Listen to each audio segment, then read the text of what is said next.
David Rudkin is back living with his mother in Seaton in Devon, while his partner Abby Woodhouse has been forced to give up her summer job in Bristol. David has type 1 diabetes. His assistance dog Beau is constantly by his side and can smell when his blood sugars are low.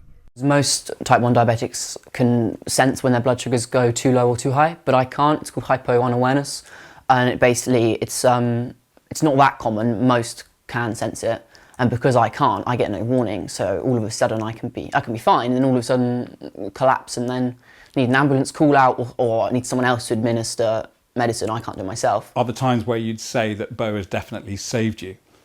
Oh yeah, for sure, all the time. Yeah, because I actually have a continuous glucose monitor, which lots of diabetics have, and they can sense your blood sugars. But the issue is they're 15, 20 minutes behind your real blood sugars. And so when you have particularly quick falls in blood sugars, too quick for this to pick up, that's when it's dangerous. And then I can be on the floor before it's picked up that I'm low, until I got Beau, and he can catch it before, he can smell the fast drop. Yeah, because They'd spent months looking for flats to spend their final university year together. They hadn't declared they had a dog in their initial searches and paperwork, as in their view, in legal terms, Beau is classed as a mobility aid and not a pet. It was only after signing a tenancy agreement did they mention Beau and submitted a full explanation showing Beau's accreditation too. The letting agency Flatline sent them an email telling them to stop their first payment and deposit.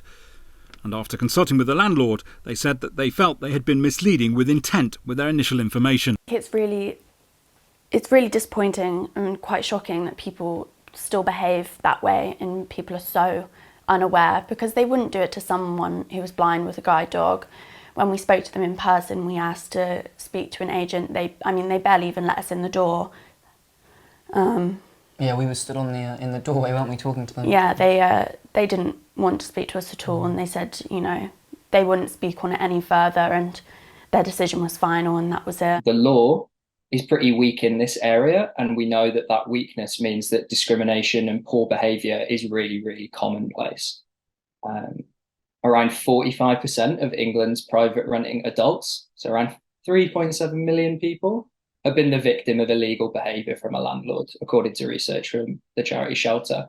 They've been seeking legal advice, but they're keen overall to raise greater awareness about the vital role of assistance dogs in the hope that others won't be affected in the same way, while their search for accommodation continues. Richard Lawrence, ITV News.